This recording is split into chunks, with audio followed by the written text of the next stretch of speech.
ओम शांति। मधुबन एक ऐसी जगह है जहाँ हम सबको बाप दादा तो मिलते ही हैं और सबसे बड़ी उपलब्धि यहाँ है बेहद के परिवार को मिलने की। तो बाबा कहते हैं कि विचित्र बात यह है कि हम सब बाबा के बच्चे ब्रह्मा कुमारियाँ और ब्रह्मा कुमार वो आत्माएं हैं जो पूरा चक्कर शरीर में रहते हैं। 84 का पूरा चक्कर हम लगाते हैं और इसी के यादगार में मंदिरों में चारों ओर परिक्रमा करने का प्रथा है। देवी देवताओं के जो मंदिर होते हैं उसके चारों ओर बाहर चक्कर लगाते हैं, उसको परिक्रमा कहते हैं। तो हम भी सृष्टि चक्र में हीरो हीरोइन पार्टधारी होने की वजह से, चाहे वहाँ राजा प्रजा इत्यादि तो होता है, लेकिन जो भी आत्माएं 111 यानी पहला दिन, पहला वर्ष और पहला मास सतयुग में आ जाते हैं, वो पक्के हीरो हीरोइन पार्टधारी हैं। उनकी संख्या तो आप जानते ही हैं। उनकी कितनी संख्या है? 9 लाख। और इस हाल में तो 15-20 हज़ार हैं। तो आप सभी उस 9 लाख के अंदर तो आए हुए हैं। तो वह 9 लाख आत्माएं पूरा चक्कर लगाती हैं। और हमारे पिता, परम पिता, वो कहते हैं कि मैं एक भी जन्म नहीं लेता हूँ। मैं आता भी हूँ थोड़े टाइम के लिए तो दूसरे के तन का आधार लेके आता हूँ। कैसी विचित्र बात है कि कहते हैं बाप समान बनो और पिता पुनर्जन्म मरण से सदा मुक्त, और संतान पूरे 84 जन्म पुनर्जन्म मरण में आने वाली है। बाप समान और टॉपिक मिला है मास्टर मुक्ति दाता। बताओ, मास्टर मुक्ति दाता माने पिता समान बनना। तो पिता को तो बड़ा आसान है, कभी उन्होंने शरीर लिया ही नहीं, कभी कर्म बंधन में आए ही नहीं हैं। तो कहते हैं ना, भगवान को कई कहते हैं दुनिया में आके देख क्या हाल है दुनिया का। तो ऐसे दोनों विचित्र बातों का तालमेल कैसे बिठाया जाए? तो आप देखेंगे बाबा ने कहा हुआ है कि इस सारे नाटक में सबसे प्रधान चीज कौन सी है? सबसे पावरफुल चीज, सबसे शक्तिशाली चीज कौन सी है? वो है समय। सबसे शक्तिशाली चीज समय है। बाबा भी समय में बंधे हुए हैं। ऑल माइटी अथॉरिटी, सर्वशक्तिवान, वो भी कहते हैं मैं ड्रामा के बंधन में हूं, और हम आत्माएं भी ड्रामा के बंधन में हैं। तो यदि हमने सचमुच अपने इस मास्टर मुक्ति दाता के पाठ को समझना है तो आपको क्या सामने रखना पड़ेगा? सृष्टि चक्र अर्थात ड्रामा। फिर ये काम आसान हो जाएगा। अब आप देखिए कि बाबा ने बताया हुआ है कि हर एक वस्तु की 3 स्टेज होती है। आज भी मुरली में आया है, काम विकार की भी 3 स्टेज है, प्रकृति के भी 3 स्टेज होते हैं। तो जो 3 स्टेज होती है उसमें हम आत्माओं की ब्राह्मण बनने से पहले क्या स्टेज है? बाबा कहता है कांटा, कांटा से कली, कली से फूल है, या शूद्र, शूद्र से ब्राह्मण, ब्राह्मण से फरिश्ता, या यूं कहो विघ्न स्वरूप, निर्विघ्न और विघ्न विनाशक। और आज के टॉपिक के अनुसार क्या कहो, बिल्कुल बंधन युक्त, निर्बंधन, बंधन मुक्त, फिर मुक्तिदाता। तो पहली बात यह है जो हमारे सारे ही पुरुषार्थ पर लागू होती है, वो ये है कि क्या हम खुद मुक्त हैं। पहले बनेंगे मुक्त, फिर बनेंगे मास्टर मुक्तिदाता, अर्थात दूसरों को भी मुक्त करने के निमित्त। अब हमने देखना है मुक्त, तो ड्रामा को सामने ले आइए। तो बाबा ने हमें सिखाया है बेहद की हर चीज़ है। ये कोई छोटी मोटी मुक्ति नहीं है जिसकी हम बात करने वाले हैं कि बस स्टैंड पे खड़े हैं, गर्मी का मौसम है, भीड़ है, वेट कर रहे हैं, बस आई तो किसी तरह से चढ़ गए भीड़ में, तो कहा अच्छा हुआ, खड़े होने से, वेट करने से तो मुक्त हुए। और कहीं कोई कुर्सी मिल गई तो जीवन मुक्त हो गए, वाह भाई वाह, हा, ठंडी सांस लिया। तो ये छोटी छोटी मुक्तियाँ, एक मुक्ति पाते हैं तो दूसरा बंधन तैयार होता है, ये तो चल जीवन ही बीत जाता है। इसलिए हमारा ज्ञान बेहद का है और सारा मामला सभी आत्माओं का है, एक दो का नहीं है। जैसे बाबा ने कहा काम की आग लगी हुई है, तो सारी आत्माओं का मामला है। अच्छा, तो बाबा ने क्या बताया, क्या सचमुच कोई भी मुक्त होना चाहता है? पहले मुक्ति को ही जरा समझ लिया जाए कि क्या कोई हम मुक्त होना चाहते हैं? कोई व्यक्ति एक्सीडेंट में एक पूरी बाजू कट जाए, लोग कहें भी अब तो तुम अच्छे नहीं लगते, छोड़ो इस शरीर को, मुक्ति पाओ, अगले जन्म में दो बाजू इकट्ठे मिलेंगे, तो क्या कहेगा, होना है मुक्त? नहीं। चलो एक तो कटा, ये सिर्फ कहानी है, लागू नहीं होता किसी पर। मान लो 2 महीने बाद दूसरा भी कट गया किसी कारण, अब तो तुम बिल्कुल ही डिपेंडेंट हो गए, अब तो मुक्त हो जाओ, क्या कहेगा, नहीं मैं अमेरिका से बाजू मंगा लूंगा, नौकर रख लूंगा, मैंने शरीर नहीं छोड़ना। सच्ची बात है। 90 वर्ष का व्यक्ति है, हॉस्पिटल में पड़ा है, डॉक्टर आता है तो क्या पूछता है, डॉक्टर जी मैं बच जाऊंगा, या कहेगा मुझे जल्दी मुक्त कर दो? कहेगा मैं बच जाऊंगा ना। तो जान तो सबको प्यारी है, बीके को भी जान प्यारी है, कहीं ऐसे मौका आ जाए तो कहेंगे अरे अभी तो योग लगाना है भाई, बाबा कहता है संगम युग बड़ा वैल्यूएबल है, चाहे अमृत वेले लेट आते हों लेकिन उस वक़्त वैल्यूएबल हो जाता है। क्यों? कि जीना चाहते हैं। इसलिए सच्ची बात तो ये है कि शरीर के बगैर आत्मा बहुत ही परेशान हो जाएगी। तो इसलिए बाबा ने हीरो पाठधारियों को मैक्सिमम शरीर दिए हैं। ठीक है, तो ये बात समझने की है कि मुक्त हम शरीर से नहीं होना चाहते, किसी और चीज से होना चाहते हैं।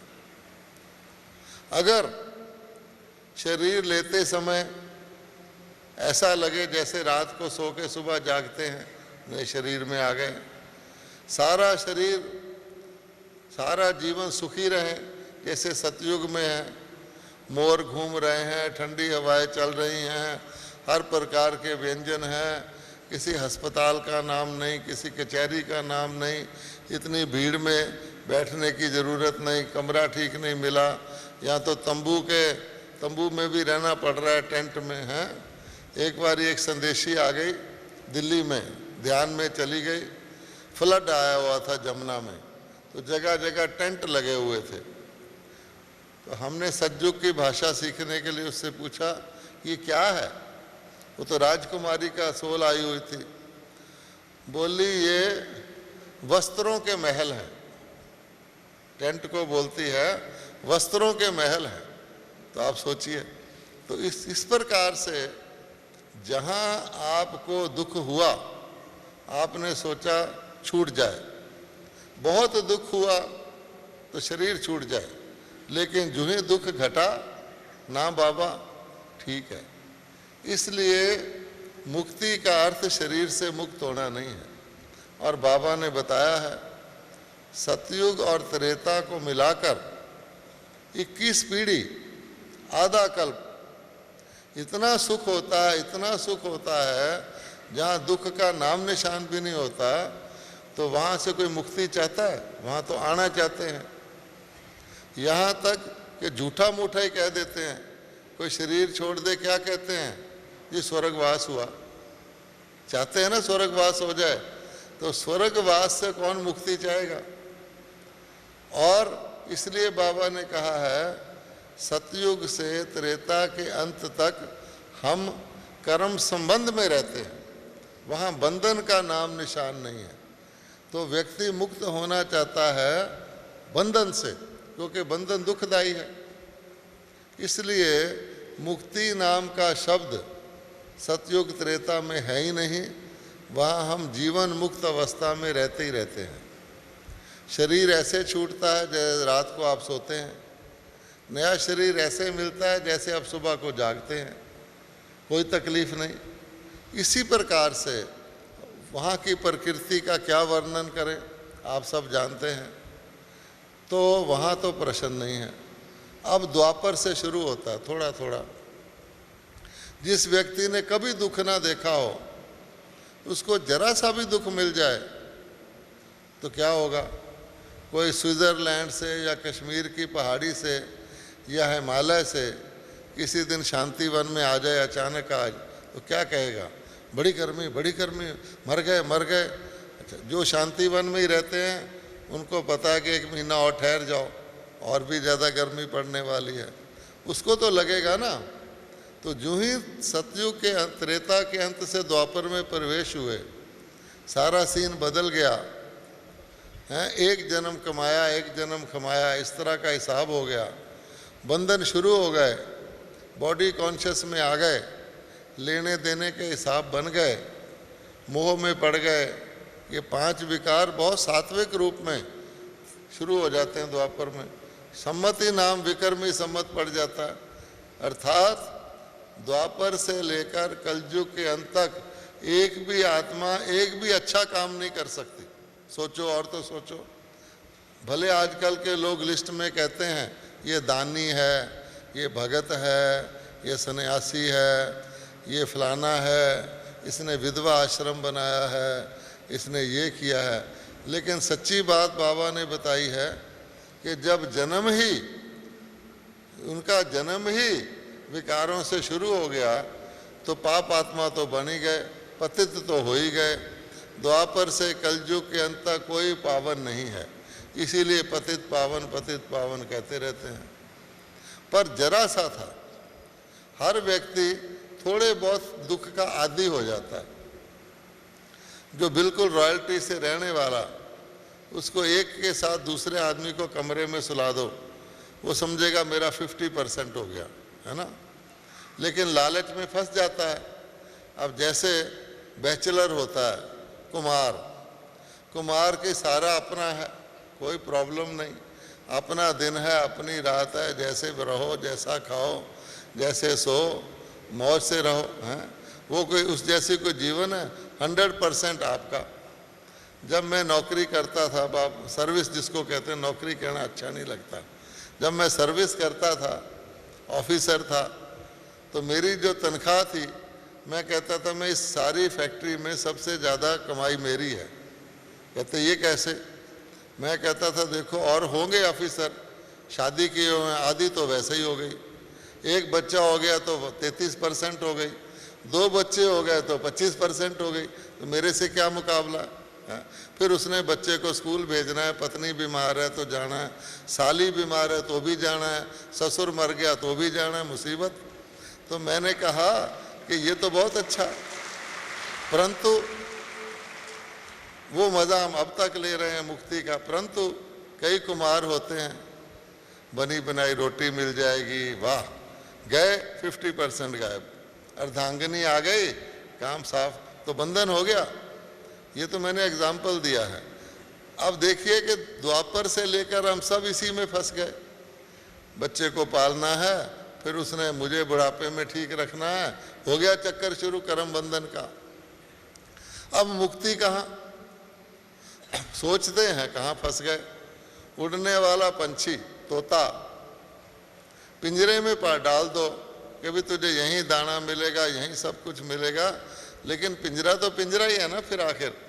तो ये सब पिंजरे के पंछी, पहले पिंजरा छोटा नहीं होता था, खुला खुला होता था, तो इसी प्रकार उसको वैसे ही दाना दूना दे देते थे तो उसी घर में ही घूमता रहता था, उड़ने का सवाल ही नहीं पैदा होता। तो इस प्रकार से वो तो बंधन की सतो प्रधान अवस्था थी। अब ज़्यादा हिस्ट्री ना सुनकर सीधे ही बंधन की तमो प्रधान पे आ जाइए। ड्रामा आपके सामने है। आज क्या हाल है कि किसी गृहस्थी के पास चले जाओ, वैसे ही कहते हैं जी गृहस्थ जंजाल है। गृहस्थी को छोड़ो, कुमारों के पास चले जाओ, कई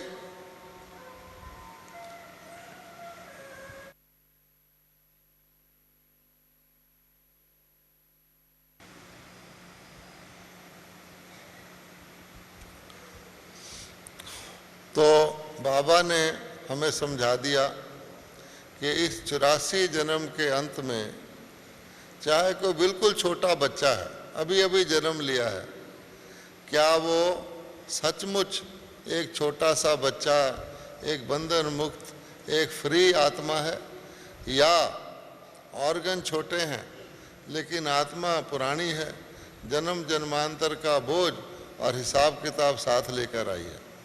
सबको पता है, सांप का बच्चा बहुत छोटा भी हो, बड़ा होकर तो उसने सांप ही बनना है।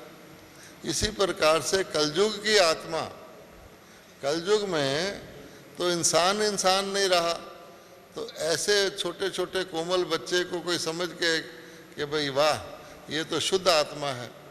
कई हमने बुजुर्ग देखे हैं, ब्रह्मा कुमार कुमारी धारणा वाले, सारी जिंदगी भोजन का परहेज करते रहे।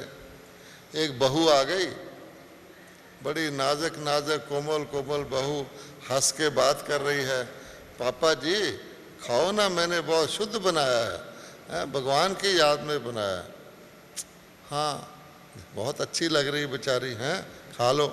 अच्छा, तो हुआ क्या कि ये भूल गए कि हम किस लिए ये परहेज करते हैं, बंधन में पड़ गए। और फिर एक धारणा कम की तो 2, 3, 4, 10। बाबा कहता है सीता जरा सी बाहर आई थी, फिर क्या हुआ उसको।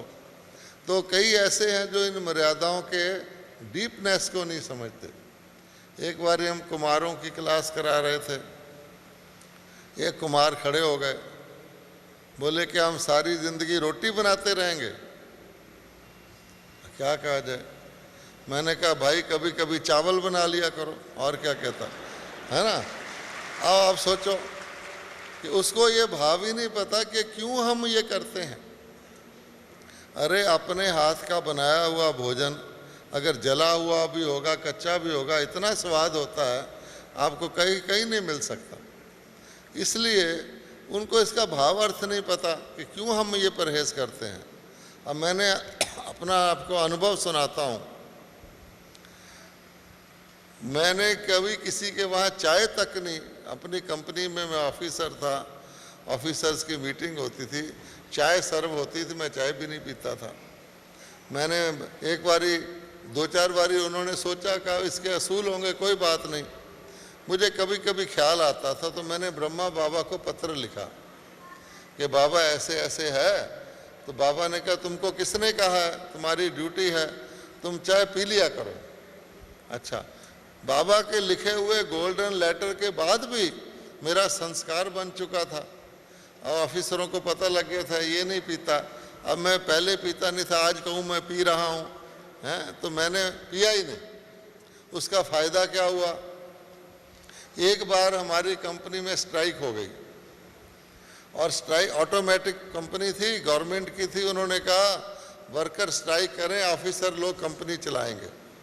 और जैसे जैसा ऑफिसर है, किसी को कोई ड्यूटी, किसी को कोई ड्यूटी, तो हम लोगों को जो नॉन टेक्निकल थे, कहा फैक्ट्री के अंदर जाओ, किसी ने ट्रांसपोर्ट संभालना है, किसी ने टेलीफोन संभालना है, ऐसे ऐसे।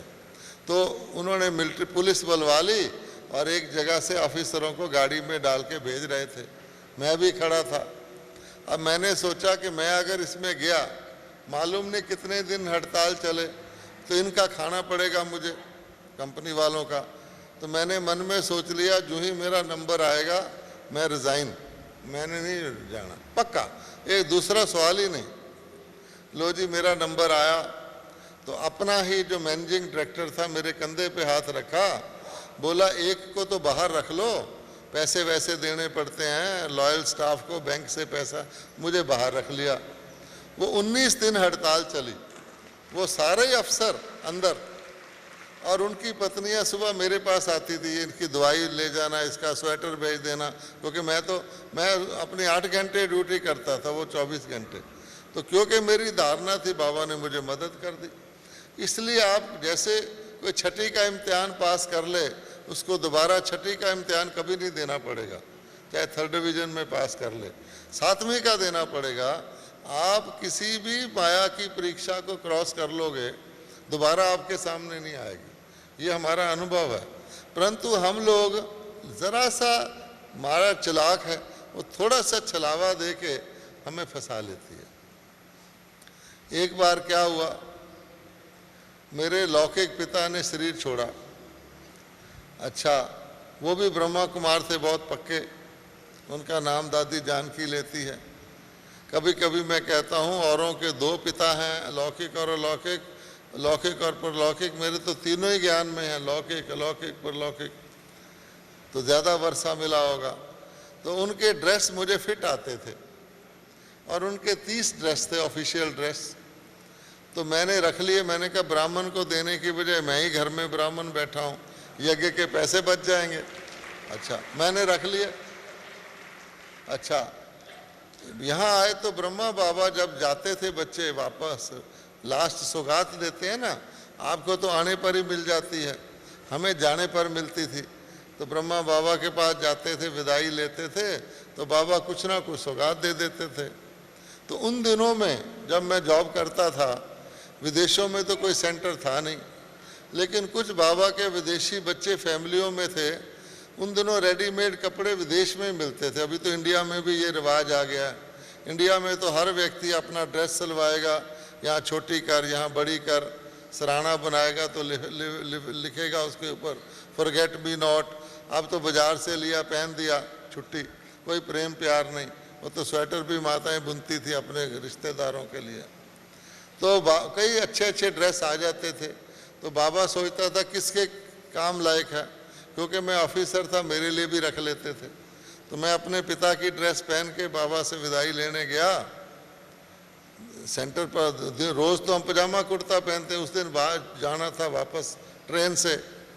तो बाबा ने कहा बच्चे एक ड्रेस आई है तुम्हारे लिए, रखी है, लो। तो जैसे छोटा बच्चा होता है ना, नादान, अपनी कार्रवाई दिखाता है, कोई आटे की चिड़िया बना के माँ को कहता है मैंने बनाई। तो मैंने कहा देखो बाबा, मेरे ऐसे अपनी कार्रवाई दिखाने के लिए मेरे पिताजी ने ऐसे ऐसे छोड़ा, मैंने उनके ड्रेस रख लिए, देखो ये पहना हुआ कितना फिट है, मैं ये बताने लग गया। तो बाबा मुस्कुराए, बोले बच्चे, बाप लौकिक बाप का पहनेगा तो लौकिक बाप याद आएगा, बाबा का पहनेगा तो बाबा याद आएगा। अच्छा, तो मैंने कहा ठीक है, समझ में आ गया। तो अगली बार मैं मधुबन आया तो 30 ही के 30 ड्रेस ले आया। और यहाँ मैंने कहा कि लोग कहते हैं ना, यज्ञ में डाल दो तो आपका हिसाब किताब ख़त्म, तो यज्ञ में दे गया। अच्छा, अब क्या हुआ, उससे अगली बार आया तो यहाँ भी कौन से बूशर्ट पैंट पहनते हैं भाई बहन सेवादारी। तो एक धोबी घाट पे एक भाई था, वो कपड़े धो रहा था और उसने मेरे पिताजी वाली बूशर्ट पहनी हुई थी। मैंने पहचान ली, मैंने कहा ओह मेरे पिताजी की बूशर्ट। अच्छा, अब मैंने सोचा कि ये तो उसके, अब तक भी इसने मेरा पीछा नहीं छोड़ा, मेरा संकल्प चल रहा है, अगर मैं रोज पहनता तो क्या हाल होता, मेरे पिताजी की बूशर्ट, मेरे पिताजी की बूशर्ट। अच्छा, तो तो वो तो शरीर छोड़ गए और मैं मुक्ति की बजाय और बंधन में। तो इसीलिए बाबा कहते हैं बच्चे किसी से गिफ्ट ना लो, जो लेना है यज्ञ नियम प्रमाण यज्ञ से लो, सब मिलेगा। माता पिता लौकिक से ना लो, कुछ उनसे मिलता है यज्ञ में दे दो। हमारी दादियाँ टूर पर जाती थी, जो कुछ उनको गिफ्ट मिलते थे हम देखते थे, ला के यज्ञ में रख देती थी। और यज्ञ में एक दादी दूसरी से, जैसे गवर्नमेंट में है ना, चीफ जस्टिस को प्रेसिडेंट ओथ दिलवाता है, प्रेसिडेंट को चीफ जस्टिस ओथ दिलवाता है, इसी प्रकार से एक दादी दूसरी को चिट लिख के देगी, ये मेरा सम्मान का रिक्वायरमेंट है, वो उसको देगी, सैंक्शन यज्ञ करेगा। ये लॉ बना हुआ है। तो छोटा सा नियम है, वैसे तो दादियों कहेंगे आप मालिक हैं, जो मर्जी ले लो। तो जो इस नियम को पालन करता है वो मर्यादा वाला। तो इस बंधन वाली दुनिया में बाबा ने हम लक्की बच्चों को कहा, हद में बंधन, बेहद में बंधन मुक्त होने का रास्ता। हद में लौकिक में बंधन, लौकिक को अलौकिक करने में बंधन मुक्त होने की विधि। तो बाबा ने पहले पहले क्या किया, हम सब के लौकिक नाम तो हैं, बाबा ने हमारा क्या नाम रख दिया, हम सब का कॉमन नाम क्या है, ब्रह्मा कुमार ब्रह्मा कुमारी। हम सब अपने बीके लिखते हैं ना आगे। तो ये पहली स्टेप है, जन्म घुट्टी। जन्म मिलते ही बाबा ने हमें क्या गिफ्ट दिया कि तुम जो भी हो, लेकिन तुम हो ब्रह्मा कुमार और ब्रह्मा कुमारी। तो क्या हुआ, हद से निकलकर, ये ठीक है कि सारे बच्चे आश्रम में तो नहीं रह सकते, हर एक के हिसाब किताब भी हैं। अगर आपको हिसाब किताब छुड़ा के, मान लो आज बड़ी दादी जी कह दें ठीक है आप सब अब यहीं रहना, आ गए ना बाबा के घर, बाबा यहीं रहना, तो शाम को क्या सुनेंगे हम, रहोगे? दो चार कहेंगे रह जाता हूँ, बाकी कहेंगे बस ज़रा निपटा के करके आ जा। एक सन्यासी था, मधुबन में आया, बाबा उनकी बहुत रिस्पेक्ट दिया, उसको रखा। बाबा कहते वाह, तो बाबा मैं यहीं रह जाता हूँ। बाबा ने कहा आपका घर है, बाबा के सब बच्चे हैं। एक दूसरे तीसरे दिन कहते बाबा मैं ज़रा जाके आश्रम को ज़रा समेट के आता हूँ। बाबा ने कहा तुम्हारी इच्छा, और मुझे बोल दिया ये आएगा नहीं, और मैंने देखा वो नहीं आया। इसलिए जब तक हमारे हिसाब किताब हैं, बहुत दुनिया के लोग सन्यास कर जाते हैं, नाम बदल लेते हैं, रूप बदल लेते हैं, कुछ और धंधा शुरू, आश्रम, आप समझते उसके हिसाब किताब कट जाते हैं? हिसाब किताब पीछे के होते हैं, आगे के लिए। आज से मैं सन्यासी बन गया, चलो ठीक है, लेकिन मैं जब शरीर छोड़ूंगा मेरा अगला जन्म कहाँ, सन्यासियों के घर थोड़ी होना है। वो जो पीछे के लेना देना है उसके हिसाब से मुझे फिर जाके चुकतू करना पड़ेगा।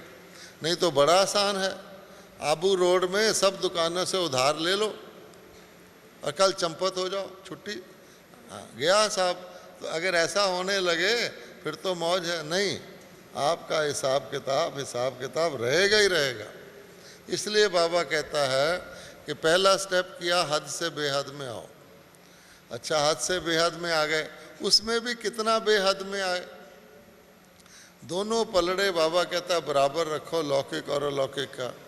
बाबा ने हिसाब भी बताया हुआ है कि अगर धन है तो 25% खर्च करो, 25% बुढ़ापे के लिए रखो, 25% बाल बच्चों के लिए रखो, 25% यज्ञ के लिए रखो। वो भी नहीं। अच्छा, कोई कहे नहीं बाबा सारा ही तेरा है, लेकिन अंदर से कहे मेरा ही है ना। कहते हैं ना, एक हिंदू पंडित था और एक मुसलमान था। उन्होंने कहा भाई आजकल महंगाई हो गई है, जो चढ़ावा चढ़ता है उसका कितना हिस्सा रखते हो? मुसलमान ने कहा पहले मैं 10% रखता था, अब मैं 25% रखने लग गया हूँ। हिंदू को कहा, कहता मैं तो सारा ही उसको ऊपर फेंक देता हूँ, भगवान ऊपर रहता है, जो उसको रखना होता है रख लेता है, बाकी जो नीचे फेंक देता हूँ मेरा है। अच्छा, ये तो ठगी है ना। तो हम लोग ठगी भी करनी शुरू कर देते हैं, है बाबा सब कुछ तेरा, लेकिन बेटे को स्वेटर लेने ले गए, मैं तो इंजीनियर हूँ ना, बेटे को ज़रा बढ़िया स्वेटर दिखाओ, उस वक़्त भूल गया कि मैं भी बाप का और बेटा भी बाप का। इसलिए बाबा कहता है ट्रस्टी होने में सुख बहुत है, बंधन हट जाता है, लेकिन सच्चा ट्रस्टी भी बन के दिखाए। अब हमने जब जॉब शुरू किया तो पहली तनख्वाह बाबा ने मुझे कहा था, बच्चे तुम प्रैक्टिस नहीं करना, चार्टर्ड अकाउंटेंट की झूठ बोलना पड़ता है, तुम कोई नौकरी कर लो। जॉब किया, सरकारी जॉब, तो जैसे हिंदुस्तान में करते हैं, पहली तनख्वाह रजिस्ट्री करवा के ड्राफ्ट बना के हमने बाबा को भेज दी। लो जी, रजिस्ट्री करा के भेजी थी, रजिस्ट्री करा के वापस आ गई और बाबा की चिट्ठी आ गई कि बच्चे तुमको किसने कहा है, बाप और बच्चे में कोई फ़र्क, कि अपना पैसा यहाँ भेजो। हैं, अब देखो, फिर हमने बाबा को मुरलियों की पॉइंट लिखी, बाबा जिसका सफल कराना चाहे करता है, बाबा बहुत बड़ा सराफ है, बाबा हर एक से नहीं लेता है, कई गुना करके देना पड़ता है। तो मैंने लिखा कि क्या आप मेरा सफल नहीं करना चाहते हैं? फिर बाबा ने लिखा, अच्छा इस बार ही रख लिया है, बाबा ने पत्थर पाया हर्षाया, आगे से नहीं भेजना। तो वो तो था, डिपेंड करता आप कितना कनेक्शन आपने रखा हुआ है, परंतु लॉ तो लॉ ही है ना। इसलिए बाबा ने हमको सिखाया है कि कर्म बंधन ही से ही मुक्त होना चाहते हैं, क्योंकि बंधन दुख देता है। कुछ बंधन मीठे होते हैं, कुछ बंधन कड़वे होते हैं। मीठे बंधन कड़वे बंधन से भी खतरनाक होते हैं। इसलिए बाबा कहता है कि लोहे की जंजीरें हैं, एक सोने की जंजीरें हैं। लोहे की जंजीर तो कोई पहने तो उसको शर्म भी आती है, सोने के जंजीरें तो बनवा के ज्वेलर से पहनते हैं, है तो जंजीर ही ना। लेकिन चाहे गला कटने का भी खतरा हो, कान खींचने का भी खतरा हो, कई तो बनवा के लॉकर में रख लेते, नकली पहनते हैं क्योंकि खींच, लेकिन है तो बंधन। अब आप देखिए 5 विकार हैं हमारे बंधन के कारण, उसमें से 3 मीठे हैं, 2 कड़वे हैं जी। अहंकार बोलो, मीठा विकार है या कड़वा? अहंकारी व्यक्ति से लोग नज़दीक आके लिपटते हैं या दूर भागते हैं? दूर भागते हैं। अच्छा, मोह है, मोह में माँ बच्चे को गोद में ले लेती है, बंदरी कहते हैं, मरे हुए बच्चे को भी चिपका के रखती है। किसी गाय का बछड़ा मर जाए तो उसको घास भर के वो चाटती रहती, तब दूध देती है, मोह। अच्छा, फिर लोभ मीठा है या कड़वा है? 1 करोड़ है, 2 करोड़ हो जाए तो क्या हर्ज है? ये भी कह देते हैं बाबा की सेवा में लगा देंगे, लगाते लगूते नहीं ऐसे लोग, लेकिन करते हैं। अच्छा, लॉटरी डाल देते हैं, बाबा लॉटरी निकलवा दे फिर तुझे दे देंगे, वाह। अच्छा, फिर क्रोधी व्यक्ति के लोग पास जाते हैं, भागते हैं। और काम तो 3 हो गए मीठे, 3 हो गए कड़वे। तो जहर तो सारे ही हैं, लेकिन मीठा जहर जो होता है ना, बहुत खतरनाक होता है। तो बाबा कहता है कि इन सारे विकारों से छुड़वाने के लिए, आगे के लिए, पीछे का तो कुछ नहीं कर सकते। आपको इस कैमरा में फिल्म होती थी पहले, फिल्म लगाएंगे, 6 शॉट खींच लिए, आपने सोचा ये मैं मोर का खींचूं, आगे गधा आ गया, वो खिंच गया तो खिंच गया, अब क्या कर सकते हैं। अगली बारी ध्यान रखना है। जो अनाड़ी कैमरामैन होते हैं, फिर देखा हिरण आ रहा है तो आगे भैंस आ गई, वो खिंच गया। इसलिए बाबा कहता है वो गए तो गए, परंतु जो आगे के हैं उसके लिए बाबा ने बहुत अच्छा प्रबंध कर दिया। इतना बड़ा यज्ञ क्यों रचा? सन्यासी की तरह बैठ जाते, भगवान को ही पाना है ना, अपने घर में बैठ के योग लगाओ। नहीं, बाबा ने बेहद का यज्ञ इसीलिए रचा, हर एक बच्चे को चांस दिया, तुम्हारे पास समय है, तुम्हारे पास शक्ति है, तुम्हारे पास साधन है, जो भी है, सुदामा की तरह थोड़ा है या बड़ा है, वो बाबा नहीं देखता, भावना देखता है कि आप उसको सफल कर सकें। आपके पास समय है, ऑफिसर हैं, बजाय क्लब में जाके हा हा हू करें, कोई यज्ञ की सेवा कर दें। आपके पास स्थूल काम करने का, चलो माताएं हमने देखा है, हम एक बारी मुजफ्फरनगर सेंटर या पुर में गए थे, तो सुबह सुबह हमने देखा माताएं आ रही हैं, एक झाड़ू लगा गई, एक फूल लगा गई, एक भाई सब्जी रख गया। हमने कहा ये है सुबह क्लास से पहले। हमने कहा देखो कितना सफल कर रहे हैं, और सब पे चेहरे पे खुशी। वहाँ की बहन इतनी शानदार, किसी को जाने ही ना दे। कई सेंटर वाले कहते हैं भाई जा अब टोली ले ले जा, वो कहती थी बैठो खाना खा के जाना, कोई गांव से आ गया रात को रह के जाना। वो सेंटर भी भरपूर और भाई बहन भी खुश, सब संतुष्ट। इसका तरीका है, विष्णु का रूप थी। तो इसलिए बाबा कहता है कि पालना ज्ञान की हो तो बच्चों को ब्रह्मा भोजन चलो घर में नहीं बना सकते, एक बारी बाबा ने सिस्टम रख दिया कि गुरुवार को सब बाबा को भोग लगाएंगे, ये भी क्या युक्ति है। यहाँ पर देखो हर बारी जोन का टर्न बदल जाता है, सारे भाई बहन मिलके बाबा के यज्ञ के बन जाते हैं। तो बाबा ने बहुत युक्तियाँ की कि आगे के लिए बच्चों का तन मन धन सफल हो, लेकिन उसमें भी आपका अनलिमिटेड आउटलुक होना चाहिए, बेहद की वृत्ति होनी चाहिए, निमित्त मात्र होना चाहिए, मान शान की इच्छा नहीं होनी चाहिए, कंपटीशन नहीं होना चाहिए कि इसने कर लिया मैंने कर लिया। बहुत सारी धारणाएं हों तो आपको उसका अति इंद्रिय सुख मिल सकता है। अगर किसी में जरा सा भी अभिमान है, मैं बड़ा ये छोटे, तो उसका बजाय सफल होने के अभिमान के खाते में चला जाएगा। मान लो मैं अपनी क्लास का बहुत अमीर स्टूडेंट हूँ, मेरे पास इतना धन है कि सारे स्टूडेंट किसी फंक्शन के लिए मिलकर जितना देते हैं मैं अकेला ही दे देता हूँ। ठीक है, अच्छी बात है, गुण है, एक प्राप्ति है। लेकिन अगर मुझे इसका अभिमान आ गया कि ये क्या है, मैं देखो अकेला ही दे देता हूँ, ठीक है, तो किस खाते में जाएगा? मेरे अभिमान बढ़ जाएगा, सूक्ष्म। उसकी खुशी उस वक़्त तो होगी मैंने दिया, आखिर ब्रह्मा कुमार हूँ, पीछे से बाबा का ज्ञान मिला हुआ है, लेकिन वो सदा नहीं रहेगी क्योंकि अभिमान के खाते में चली गई। अच्छा, मोह, कई हमने माता पिता देखे हैं बेटी को सरेंडर करने आते हैं, बाबा इसको हम सरेंडर करते हैं, फिर हल्का सा कहते हैं बाबा मेरी बेटी को ना मेरे ही जोन में रखना, ज़रा पास में रहे। अच्छा, तो लिमिट लगा दिया कि नहीं लगा दिया?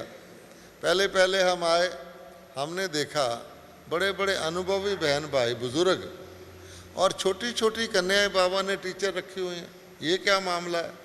जिसको वो बेटी कह के पुकारते हैं, पोती की एज की, उसको टीचर बनाया हुआ है और बड़े बड़े अनुभवी बैठे हैं। तो ये क्या है?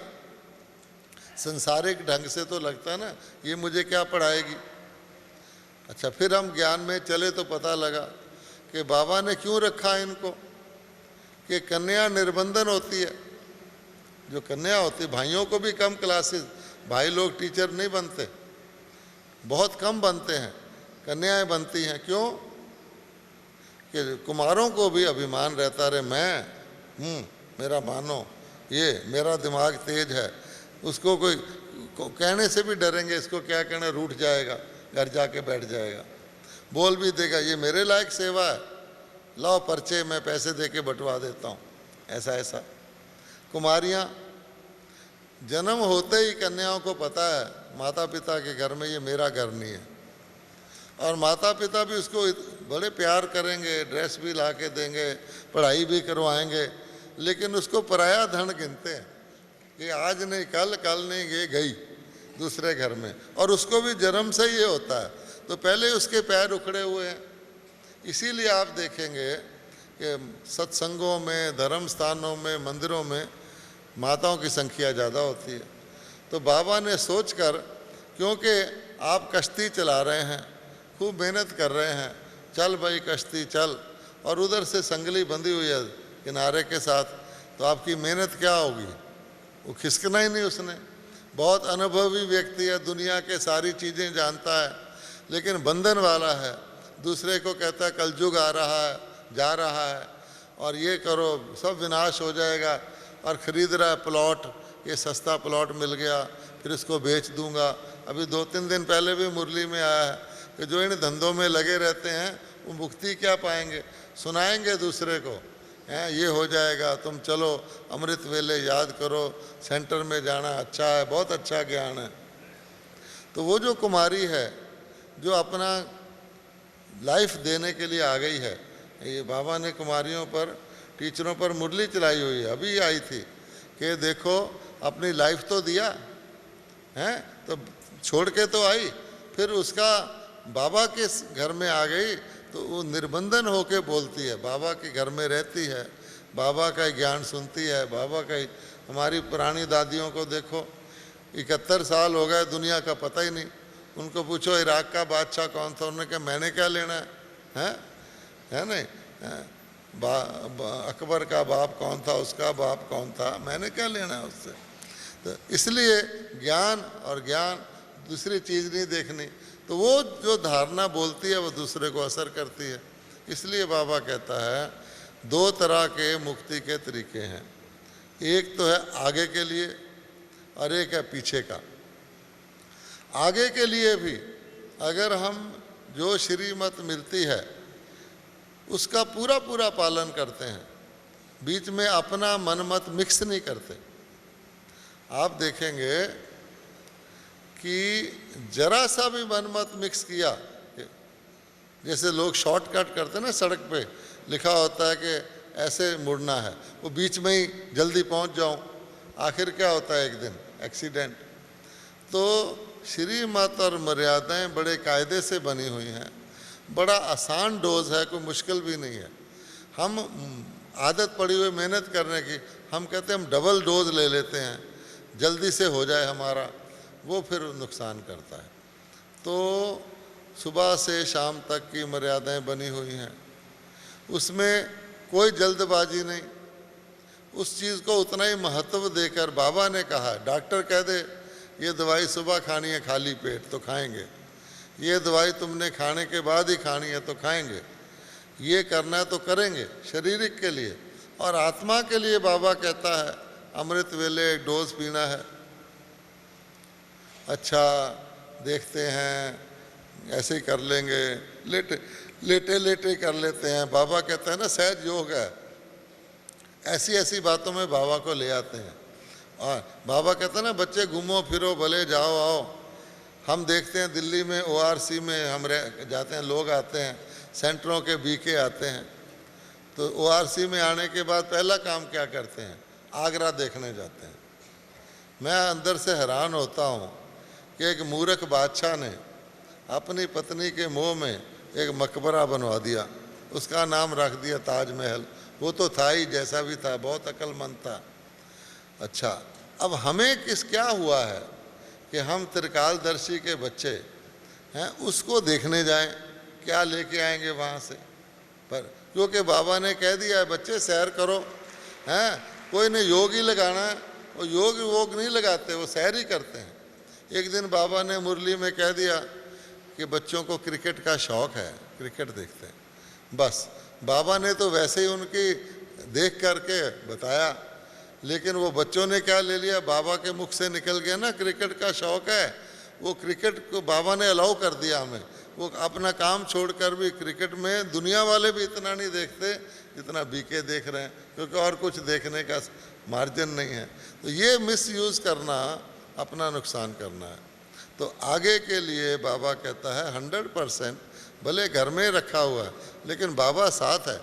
अगर कहो कि अच्छा सेंटर में बाबा साथ है, घर में कम साथ है, तो वो कहेगा फिर मुसीबत के वक्त भी यही समझना।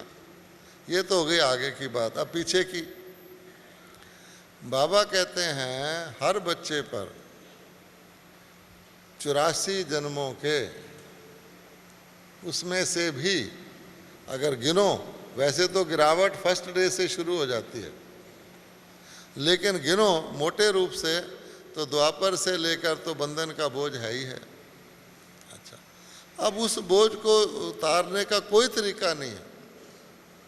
अगर आप कोई अच्छा काम करोगे अच्छे के खाते में जाएगा, ये थोड़ी है कि अच्छा कर दिया तो खराब वाला कट जाएगा उससे, ऐसा तो नहीं होगा। अच्छे का अच्छा मिलेगा, घटिया का घटिया मिलेगा। तो वो जो इतना बोझा है उसको कैसे ख़त्म किया जाए। अब बाबा कहते हैं सेवा करने से हल्का हो जाएगा उसका बर्डन, लेकिन बर्डन तो रहेगा। तो उसका एक ही तरीका है राजयोग। इसलिए हमारा स्लोगन है योगी बनो पवित्र बनो, ज्ञानी बनो पवित्र बनो नहीं है। बाबा कहते हैं ज्ञान का अकाउंट अलग है उसमें आपको कमाई में अच्छा स्टेटस सतयुग में मिल सकता है, लेकिन योग का अकाउंट अलग है।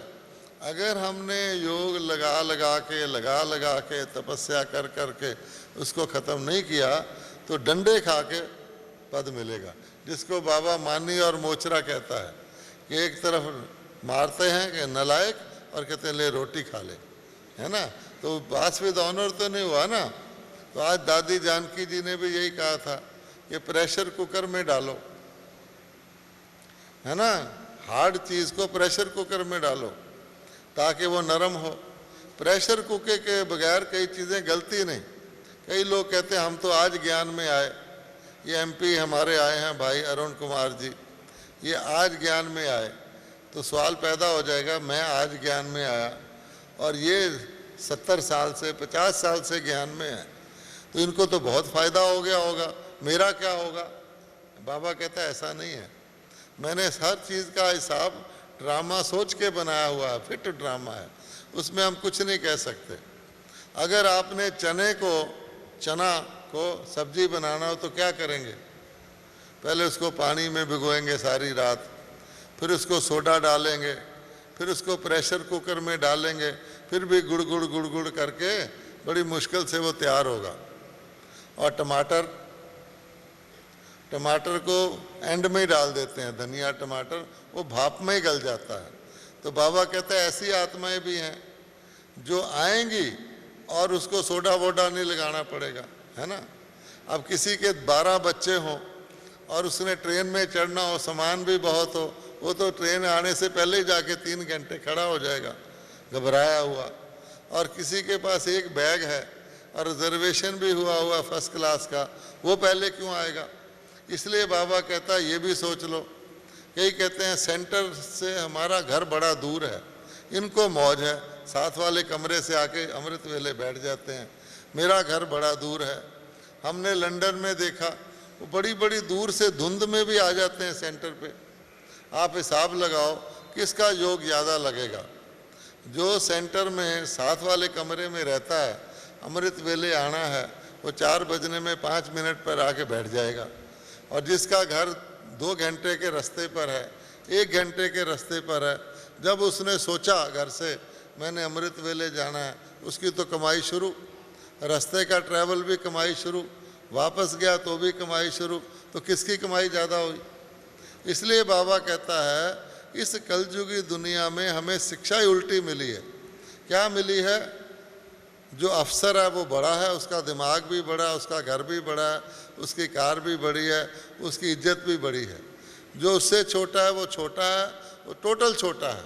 इसलिए जब आप देखेंगे विज्ञापन निकालेंगे शादी का, ये नहीं लिखेंगे एक अच्छा इंसान चाहिए, एक अच्छी इंसान के लिए ना, इंजीनियर चाहिए हैं, चाहे काला भूत हो, डॉक्टर चाहिए चाहे बड़ा जालिम हो, हैं, बैरिस्टर चाहिए। तो आजकल जॉब से व्यक्ति की वैल्यू करते हैं। बड़ा है, बड़ी कोठी वाला तो बड़ा आदमी है। अच्छा, क्या सचमुच ऐसा है। एक एक्टर जो होता है नाटक का, बाबा का पहला लेसन है तुम एक एक्टर हो, ये तुम्हारा चोला है। एक्टर को आप कुली बना दो या एक्टर को आप राजा बना दो, उसकी तनख्वाह वही है, उसकी तारीफ भी वही है। अगर वो अच्छा पार्ट करता है, चाहे मजदूर का ही करता है। तो इसलिए हमें तो बाबा ने सिखाया ही तुम एक्टर हो। तो एक्टर को आगे हो गया, पीछे हो गया, दूर हो गया, नज़दीक हो गया, उसका क्या मतलब। फिर बाबा कहता है ये विद्यालय है, ईश्वरी विश्वविद्यालय है। विद्यालय में जो बच्चे पढ़ने आते हैं, कभी मास्टर ने पूछा है कि तुम मोटर कार में आया या बाइसिकल पर आया, तुम चना चबा के आया या टोस्ट खा के आया, तेरा बाप तहसीलदार है या चपड़ासी है। मास्टर तो कहता है बच्चा पढ़ता कितना है, बस। तो ये पढ़ाई है, इसमें बाबा को और कोई मतलब नहीं, तुम्हारे हिसाब किताब है। तो हम कभी कभी पुराने संस्कार के प्रभाव में धोखा खा जाते हैं। ये पार्ट अच्छा है, ये घटिया है, इसको ऐसा हो गया, इसको ऐसा हो गया, मैं धक्का मार के कैमरे के आगे चला जाऊँ, मेरा फ़ोटो आ जाए, अखबारों में छप जाएगा। इसलिए बाबा कहता है ये सब बॉडी कॉन्शियस की चीज़ें हैं, ये आपको बंधन में डालती हैं। अच्छा, एक बार छप जाएगा, फिर क्या इच्छा होगी अगली बार फिर छपे, तो आप तो गुलाम हो गए अखबार छपवाने के। इसलिए बाबा कहता है फ्रीडम। तो उसके लिए पिछला प्रभाव जो आ रहा है, पिछला अनक्लियर्ड संस्कारों का, वो आपको योग से करना पड़ेगा। इसी को तपस्या कहते हैं। और तपस्या बैठकर भी करनी है और तपस्या व्यवहार में भी करनी है। कोई आपको कुछ कह गया, आपके ऊपर असर हुआ। दादी जी क्या कह रहे थे कि भाई किसी का आपके ऊपर प्रभाव आ गया, फीलिंग आ गई तो भी आप डिस्टर्ब, और किसी को आपने एक्सेस कर दिया तो भी आप डिस्टर्ब। तो बाबा की लास्ट मुरली में एक बहुत बढ़िया सार की चीज़ हमारे लिए आई है। वो क्या आई है? बहुत आसान भी है, बहुत मुश्किल भी है। अगर आसान समझो तो आसान है। वो क्या आई है कि प्रेशर कुकर का राज क्या है? प्रेशर कुकर से गर्म हवा बाहर नहीं जाती, इसलिए वो अपना पूरा प्रभाव डालता है। रेफ्रिजरेटर का राज क्या है कि रेफ्रिजरेटर से ठंड बाहर नहीं निकलती, जो चीज़ जाएगी ठंडी हो जाएगी। कोई रेफ्रिजरेटर का दरवाज़ा खुला छोड़ दे फिर। एयर कंडीशनर का राज क्या है कि आपको चारों तरफ से खिड़की दरवाजे बंद करने पड़ेंगे, नहीं तो बाहर की गर्म हवा भी आती रहेगी। इसी प्रकार से हमारे मन को, जो हमारा मन है, जिसको लोग मंदिर कहते हैं, बाबा ने खुद कहा है तुम्हारा मन मेरे रहने का स्थान है, मेरा तखत है। अब आप सोचो वो कितना साफ होना चाहिए। तो हम अपने मन में किसी दूसरे का, किसी का भी खराबी नहीं लाएं। ये बाबा ने हमें बहुत आसान होम्योपैथिक की गोली बताई है। आपका मन है, कोई कुछ भी करे वो जाने, उसका काम जाने। वैसे भी कहते हैं भक्ति में, दो तुझको कांटा बोए उसको बो तू फूल। क्यों? ये नेगेटिव पॉजिटिव का ही श्लोक है, हैं? कि वो कांटा बोएगा उसको कांटा है, तेरे को फूल का फूल है, जैसा बोएगा वैसा काटेगा। अब क्योंकि उसने कांटा बो दिया, मैं उसको डबल कांटा बोऊं जाके, तब मेरे को शांति हो, ठंड पड़े। ये कोई ज्ञानियों का रास्ता तो है नहीं। तो बाबा ने सिंपल बताया है कि अपने अंदर किसी का भी प्रभाव नहीं लाओगे तो आपकी वृत्ति श्रेष्ठ बनेगी। जब वृत्ति श्रेष्ठ बन बन के प्रेशर इकट्ठा होगा तो वायुमंडल श्रेष्ठ बनेगा, फिर आपका वातावरण श्रेष्ठ बनेगा। और इसके लिए अपना ही बचाव नहीं करना है, अपने साथियों को भी उसी तरह बनाना है। नहीं तो अगर साथी और तरह के बन गए, वो आपको खींचते रहेंगे। मैं लंदन में गया, मेरे से उन्होंने कहा आपका क्या पुरुषार्थ चल रहा है? मैंने सोचा क्या पुरुषार्थ चल रहा है, तो मैंने ये देखा कि मुझे तो किसी से मोह नहीं है, सचमुच नहीं है, लेकिन मेरे से कईयों को मोह है या फ़ायदा है, वो मेरे को पकड़े रखते हैं किसी न किसी ढंग से। तो अगर उनका भी मोह है तो भी मुझे उनकी वो तो करनी पड़ती है इच्छा पूरी। इसलिए दूसरे भी मेरे से मोह ना रखें, बड़ा सोच के व्यवहार करो। आज आपने किसी को स्नेह में आकर एक केला दे दिया, ये भी सेवा ही कर रहा हूँ ना, अच्छा खुश हो जाएगा, तो मैंने उससे बंधन डाल लिया। कल वो फिर केला एक्सपेक्ट करेगा, परसों फिर एक्सपेक्ट करेगा। है तो अच्छा ही काम, तो अच्छे काम का भी बंधन ना हो।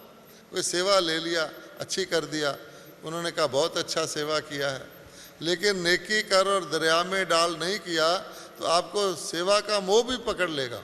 और सेवा करूं, अच्छी सेवा करूं, मौका ना मिले तो उदास हो जाऊं, ये है प्रॉब्लम। ठीक है, मान लो आज मुझे ये क्लास कराने को मिल गया, कल को नहीं मिलता अगली बारी, तो मेरी क्या स्थिति होनी चाहिए? ओहो हो, मैंने इतनी आत्माओं को क्लास कराना था, आज मुझे मिला नहीं है, बड़ा नुकसान हो गया मेरा। नहीं, इसलिए बाबा कहता है न्यारे रहो, प्यारे रहो। और इस तरह से करोगे तो आपने सेवा नहीं भी की, अगर किसी ने आपकी सेवा छीन भी ली, आपके नंबर पक्के हैं बिना किए हुए। कौन सा अच्छा तरीका है? अपना दिल बोलेगा। इसलिए संतुष्टता के लिए कभी भी किसी प्रकार का अच्छी चीज़ का भी अटैचमेंट नहीं चाहिए। ठीक है, तो हमें एक काम आप अगर धारण कर लें कि हमें किसी का भी दिमाग तक रखना ये ठीक है, ये गलत है, अपने अंदर किसी का भी बुराई धारण नहीं करना, तो आपका प्रेशर कुकर की लीकेज बंद हो जाएगी बाबा का ज्ञान धारण होना शुरू हो जाएगा। ओम शांति।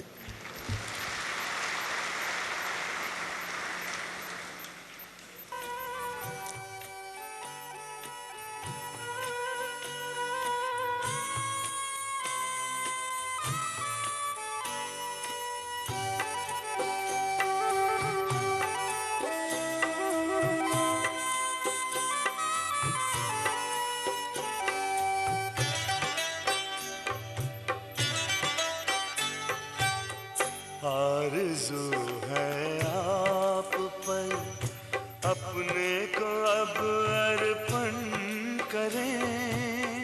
आरज़ू है आप पर अपने को अब अर्पण करें। आपके कदमों पे चलकर नाम हम रोशन करें। आरज़ू है आप पर।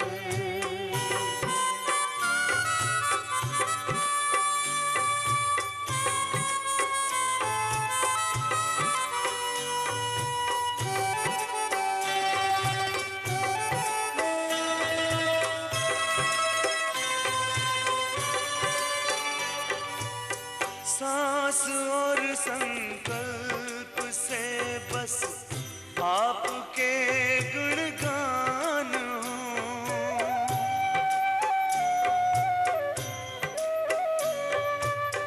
स्वप्न में भी तन का कोई भान ना अभिमान हो, भान ना अभिमान हो। लोकहित का ध्यान हो, कल्याणमय चिंतन करें। आपके कदमों पे चलकर नाम हम रोशन करें। आरज़ू है आप पर।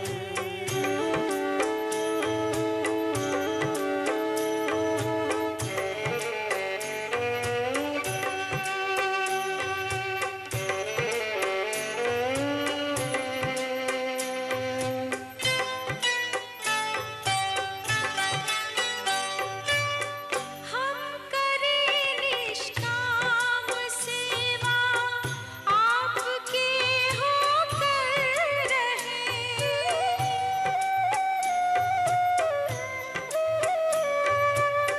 मन वचन और कर्म अपने सेवा में तत्पर रहें। सेवा में तत्पर रहें। दिल के दर्पण से सभी नित आपका दर्शन करें। आपके कदमों पे चलकर नाम